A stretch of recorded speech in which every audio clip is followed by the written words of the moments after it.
must move again. Aye, we must move again.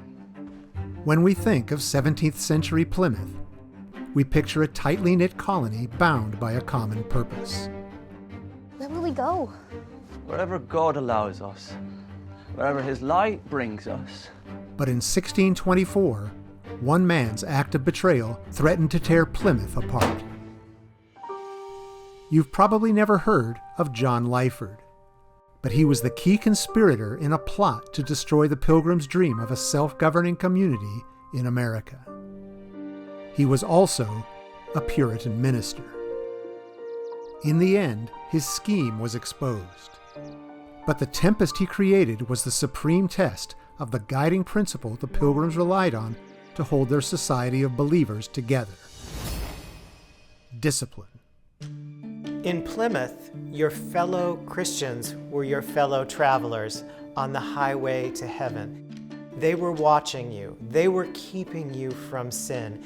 And if you fell into sinfulness, they admonished you privately. And when needed, they took it to the church officers for discipline. Discipline was vital because it was an expression to be watched in order to lead the godliest life possible. Lyford arrived in the spring of 1624 with his wife and children as part of a new contingent of colonists. Little was known of his past, other than that he was a minister to a parish in Ireland. Good day, good folk. I am without words. I have heard so much of this congregation. At the time, Plymouth had no ordained minister, and Lyford hoped to one day take his place as the head of the church. But a fundamental tenet of separatist belief was that no man could be accepted as pastor unless he was selected by the congregation.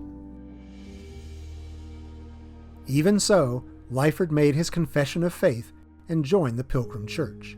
My dear neighbours, this morning tide I shall be preaching on the book of Isaiah with these 3 verses. He was invited to function as a guest preacher, but was never permitted to administer the church's 2 sacraments, baptism and communion. Comfort thee, my people, will your God say. Lyford seemed content. Speak comfortably to Jerusalem, and cry unto her that her warfare is accomplished, that her iniquity is pardoned. But Plymouth separatist had no idea that he had come to Plymouth on a covert mission to overthrow the colony's church and its government. The seeds of the plot were sown in London, where 4 years earlier the Pilgrims misrepresented their religious identity to the investors financing their colonial venture. The Pilgrims were not completely honest in their statement of practices. You had some investors putting their money into a venture they thought was supporting a Puritan colony, remaining with the Church of England, and worshiping in a Reformed Christian way.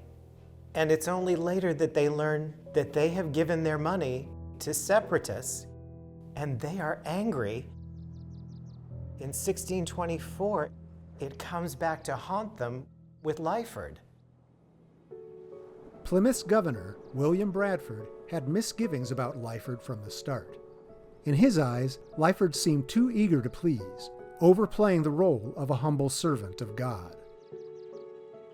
Bradford also noticed that Lyford was often in the company of John Oldham, an independent settler who'd shipped himself to Plymouth the previous year. Oldham was no friend to the Pilgrims, with a track record of reporting allegations of the colony's failings to the English investors. When Lyford was spotted scribbling letters before the departure of a transport ship to London, Bradford feared the worst. After the ship left, he took action, avoiding tipping his hand to Lyford. Bradford gathers a group of supporters that he can trust, and they create this story that they're going fishing, and they are very public about it. They make sure everyone knows about it. But what they actually do is they go a mile or more out to sea and they stop the ship carrying Lyford's letters and demand access to them. The letters were full of accusations and complaints against Plymouth, revealing that Lyford and Oldham, in league with a faction of the English investors, were plotting a religious and political coup d'etat. Lyford's goal was to destroy Pilgrim's independent church and replace it with one under Puritan authority. Bradford and his team made copies of the incriminating letters and sent those to the conspirators in London, seizing Lyford's originals. Then the governor bided his time until Lyford helped dig his own grave. What gets Lyford into real trouble is that one morning, without the permission of the church or the governor, he gathers people to worship separately, and he baptizes a child. And that is when things begin to spiral out of control. Before a general court called by Governor Bradford, Lyford was formally charged with sedition. He denied any wrongdoing. They are speaking out against an ordained man of God, a minister, a man of light and God's providence. How dare you, Governor Bradford? How dare you slander my name? Where is the proof, huh? Then Bradford springs his trap.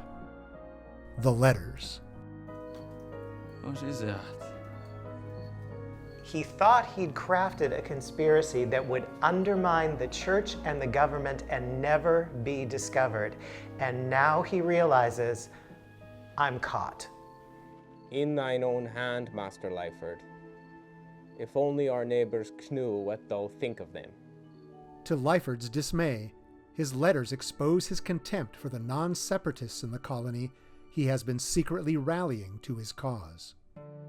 Since all of the letters were in Lyford's own handwriting, Bradford was also able to show to all of Lyford's supporters how little regard Lyford had for them. Because in all these letters that he thought were private, Lyford mocked many of his supporters. All he was doing was gathering people to his cause. He had no real concern for them. For Plymouth separatists, Lyford's crime is all the more heinous because he has betrayed their trust as a fellow member of their church. Thou arrived amongst us, and we were kind unto thee, and kind unto thine, and thou didst turn upon us as a serpent, as a viper.